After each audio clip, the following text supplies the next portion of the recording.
purpose of this video is to help you understand the problems that wisdom teeth can cause and why it is recommended in certain cases to remove them. Also, we will discuss the potential risks associated with wisdom tooth surgery.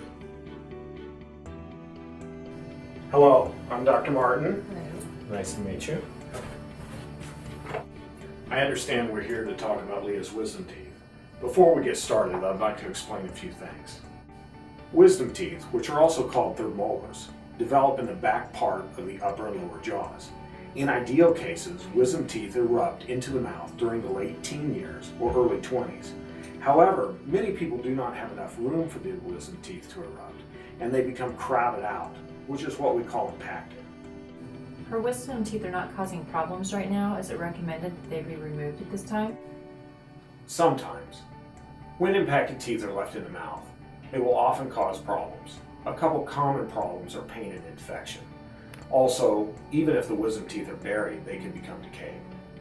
As well, bone loss around the impacted wisdom teeth and neighboring teeth, decay or damage to neighboring teeth, and shifting of the neighboring teeth can occur. Also rarely, a cyst or tumor may form around the impacted tooth that can cause further problems. If the impacted teeth are causing problems, removal is usually the right thing to do. If the teeth are not causing problems, the options are to remove them to avoid problems in the future, or leave them and monitor them with regular examinations and x-rays. Please realize that even with proper monitoring, permanent damage can occur before you realize it. Could there be any problems with removing wisdom teeth? It is a very low-risk procedure that people tolerate very well, but there are a few risks that we should talk about. With every surgery, there is pain and swelling. The pain should be controlled with the pain medication that we will prescribe after surgery. Swelling will increase over the first 2 to 3 days. You can minimize this by using an ice pack applied to the face over the surgical areas. Everyone will have a little bit of bleeding after surgery. We will instruct you after the procedure how to control this. For most patients, this only lasts a short time. Prolonged bleeding is very rare. Severe bleeding that would require transfusion is even more uncommon. Infections occur in about 2% of patients after having the wisdom teeth removed. Infections can occur during the first week or up to a couple months after surgery. Everyone has bacteria in the mouth.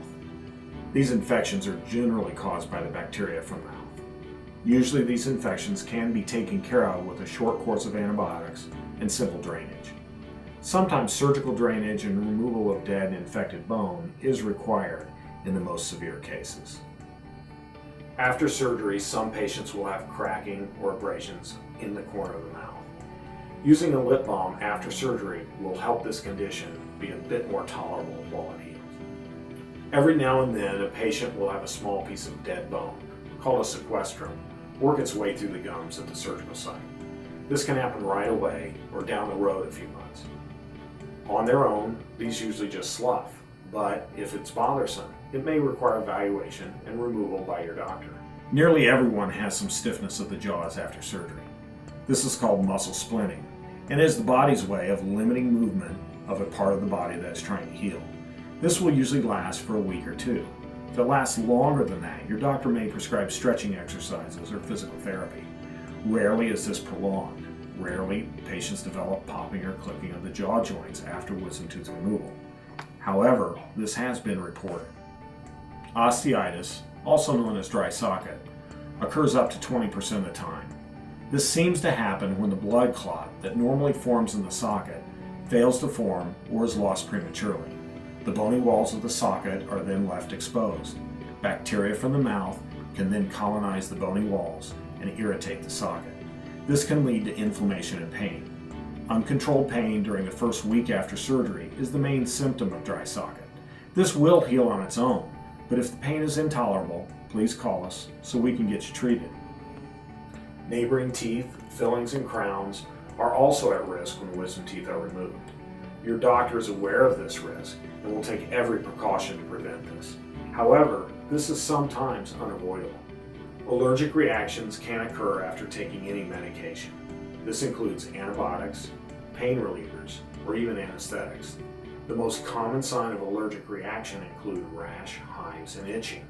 In severe cases of allergy, Swelling of the lips, tongue and throat, drop in blood pressure, a rapid pulse, as well as difficulty breathing can occur.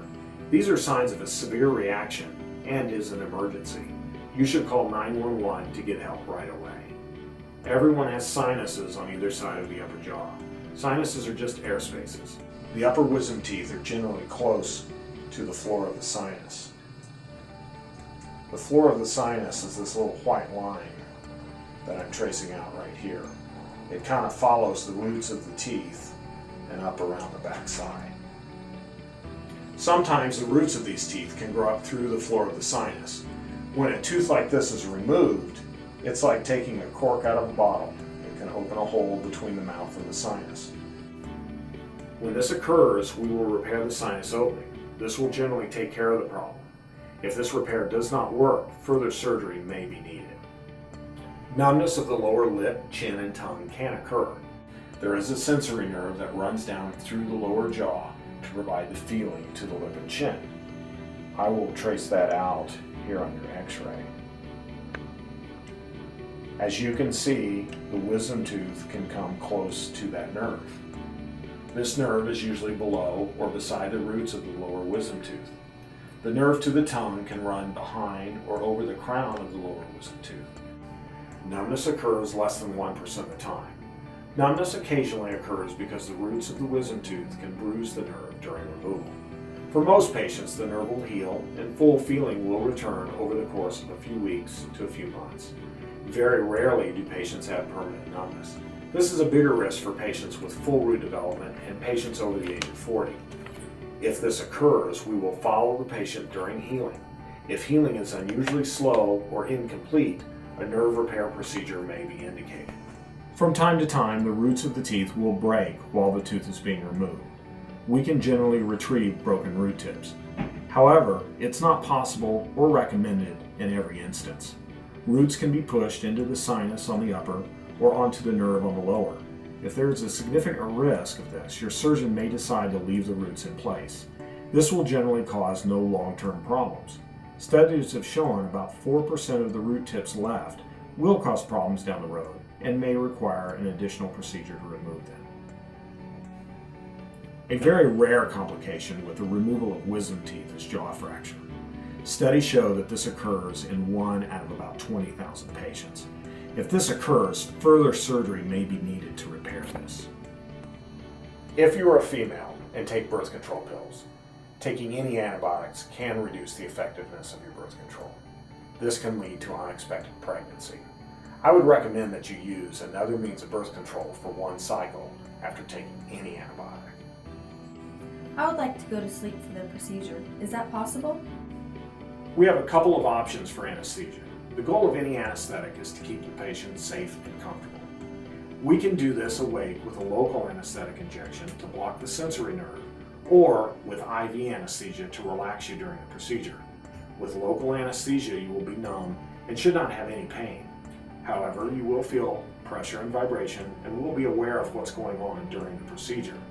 With IV anesthesia, you should be relaxed and minimally to unaware of anything that is happening. We will generally use several different medications from different classes to help control pain, reduce awareness and memory of the events during the procedure. Once sedated, we will still do injections of local anesthesia to block the nerves so that the procedure can be done in comfort and you will not be in pain as you come out of the anesthetic.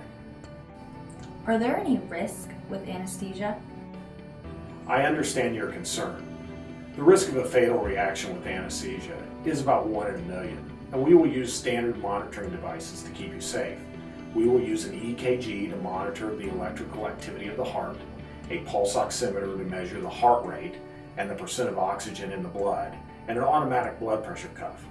We will also need you to follow some important instructions to prepare yourself for the anesthetic. Do not eat or drink, including water, for 6 hours prior to the anesthetic. To do otherwise could be life-threatening.